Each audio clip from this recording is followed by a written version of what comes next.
In this tutorial, I'll show you how to create this image by using Blender and Stable Diffusion XL. I'll use a basic primitive mesh to create a simple prototype scene for the Stable Diffusion.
Please render the image and import it in Stable Diffusion.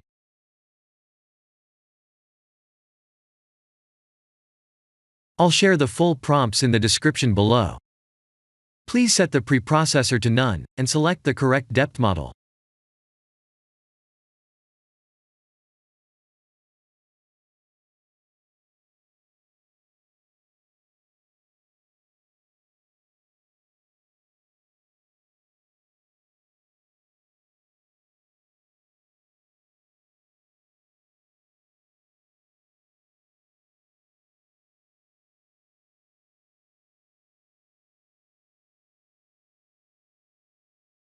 Now that the AI knows what we need, let's send this result to image to further enhance the details.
This is the end of the tutorial. Thank you for watching.